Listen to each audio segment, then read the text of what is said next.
Come, oh, come, Emmanuel. When things happens to me and I talk about it, people think I complain a lot. People think that annoying YouTuber is back again. He's here to rant again. This boy doesn't like our country. He just wants to disgrace our country. That is why he's doing such kind of videos. But I want to tell you that don't be afraid to voice out the truth. It's only the truth that can set Africa free. We are divided. Africa is divided. People are saying, I'm from Nigeria, I'm from Guinea, I'm from Mali. We've been divided. And the colonizers, we divided us. You know, traveling in Africa as an African is really difficult. If you don't know, I'm telling you. I'm going to do a video about my biggest struggle traveling within Africa. But anyway, that is not why I'm here. I did a video getting arrested, why I got arrested in where? In Kenya. And I also did a video where I got deported in where? In Uganda. Most of you believe my story, others didn't believe my story. But hey, I want to tell you that so many people contact me every day telling me that, wow, what am I? I experienced the same thing, but I'm not a vlogger. That's why I couldn't talk about it. I am joined by a gentleman, a Ghanaian vlogger, and also, I mean, family. Me, I don't call him a friend. It's a family, you know. So my name is Wadamai, and I have your name again, please. My name is Niai. Niai. Yeah. Ni, what do you do, by the way? Oh, okay. I'm a photographer. A photographer. And then also cinematographer. Let me say that I shoot videos. You shoot videos. Yes, so basically, you take photos here in Ghana or maybe across Africa. Yes, mostly in Ghana. Let me say. But sometimes we do get contracts that can take us out of the country. Out of the country. As well. How many African countries have you been, by the way? Okay. When I was young, by then like 6, 7. My dad is a seaman, so he normally travels to Ivory Coast mostly. So my mom will go with me together, and then we'll go and visit our dad. You speak French? My French is not that good. As I would say, je parle français un peu, un peu. Un peu, un peu. Yeah. Je suis malade. Oh no, I'm not sick, by the way. That's the only friend that I know. Oh, okay. But, hey, you contacted me on Instagram, like you wanted to meet me. You know, you're a Ghanaian vlogger, yes. So that's what I said, I want to meet you too. Yes. But when you came here, you're sharing your story, like you left a comment on my channel. I was like, hey, I'm so happy you're sharing this story with me. Because it happened to me, I talked about it, and people are like, no way, you're just ranting and stuff like that. But brother, you said you went to which African country, brother? Well, we went to Burkina Faso, which is Burkina Faso, which is just at the north, just up there in Ghana. In Ghana. We went there for a wedding, to shoot a wedding for one client, and I went there not alone with a fellow. It's also called one of my friends is also a very good photographer. Shot a lot of big people in Ghana here. Yeah. So.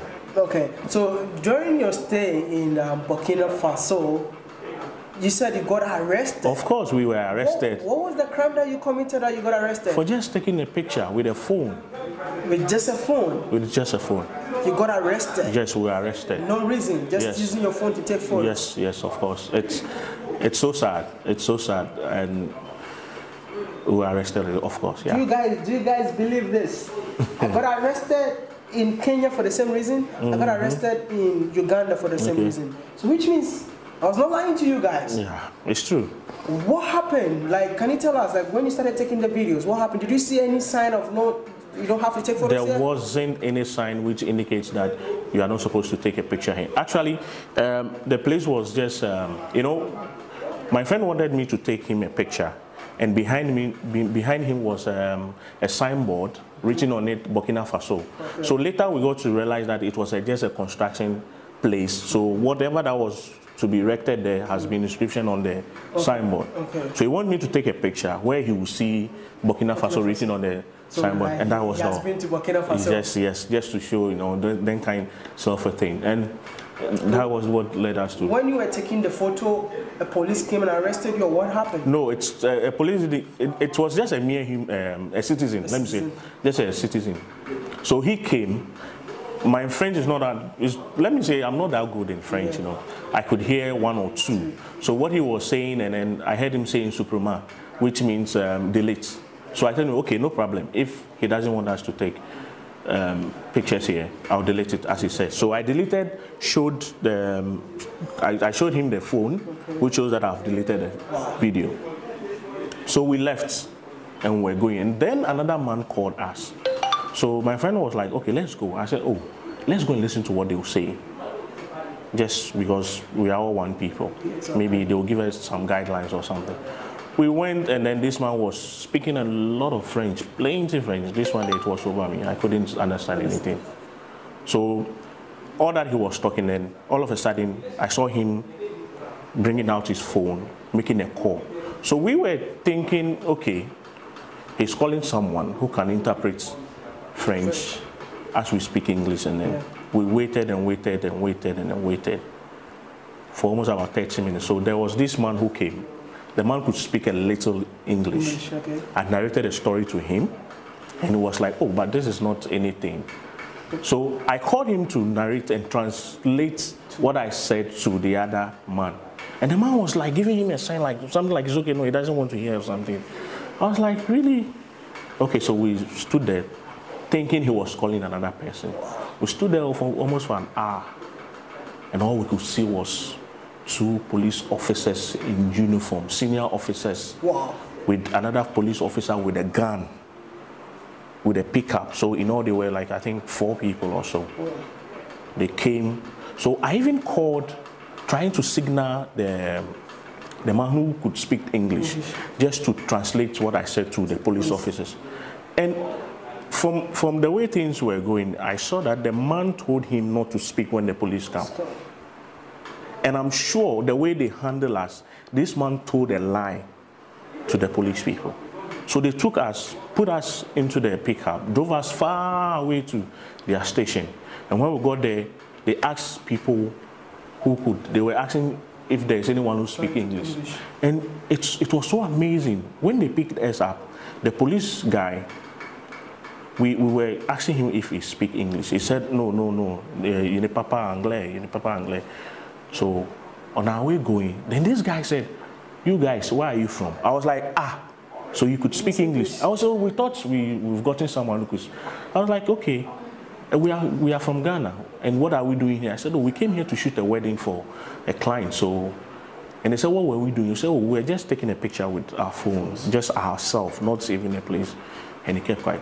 Can you believe when we got to the station, this guy denied as if he can't speak in English.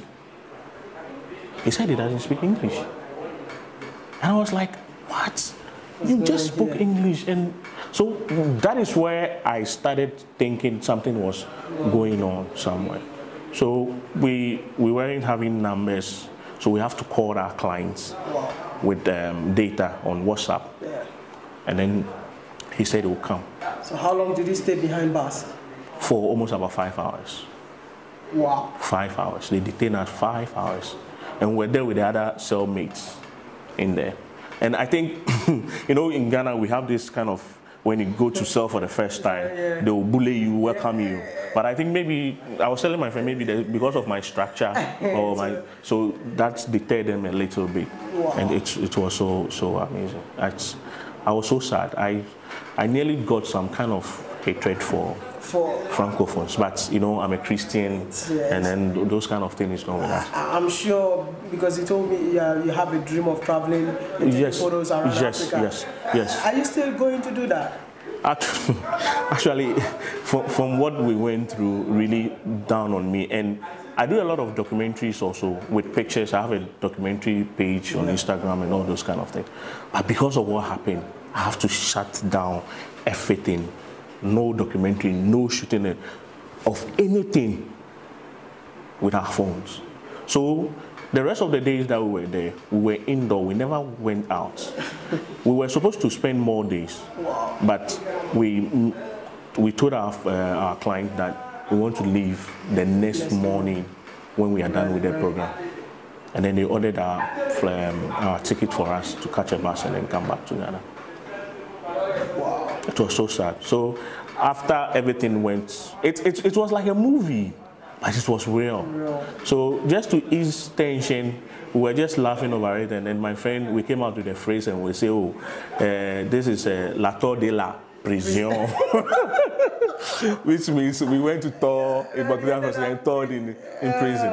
It was so sad. Like, I really understand you, because like I said, my first day, in Kenya when I got arrested. The plan was to go to Tanzania. Yeah. Bro, what happened to me? Yes. I couldn't control it again. Like I said, It shut you down. Just let me finish whatever I want to do in this country and just get out and come back home. Yeah. You know, I totally understand it. But what I feel is that self-hate in Africa is way too much. It's too much. Way we don't like ourselves. When you talk about it, people don't understand. People Yes. rant a lot. People, when we came back and we're telling, you know, initially we decided not to tell anyone until we come back, because if we are there and we tell the story back home, they will be worried and those kind of stuff. So we decided to come home before starting telling the story. And people were like, "Are you sure?" We said, "Yes, we have videos. We did a record, you know, because I do vlogging and those. I set the camera there, mic'd my friend, and then I made him like speak out his experience and all that went on. I also did mine. The footages are there. I can also give it to you. And it was like, if not for the video, they wouldn't have believed what I was saying. Wow. If not for the video, it's so it's something else. You've heard it yourself. This is what is happening in some African countries. I have experienced it, and I know somebody out there has also experienced it. It's just that sometimes not everybody is a vlogger to share the experience. But people are going through a lot, because when I started experiencing this, a lot of people involved me, "Hey, what am I? Thank you so much for sharing this story. I went through exactly the same thing." It's not ranting or it's not hating about any country. It's about sharing the reality of what is happening in Africa. All I hope is that the self-hate will reduce. You know, we should love one another. Stop saying that I'm from Tanzania, I'm from this country, I'm from that country. It's all about one Africa. So boy, Mr. Ghana, baby, and thanks for talking to me. Thank you so much for video link there, and also your Instagram, so that people will go and check you out. If you want to talk more to him, you can do that, and also he will share his story to you too. So boy, Mr. Ghana, baby, and I hope you guys enjoyed this amazing episode. See you in the next one. Aya Maya. Peace out.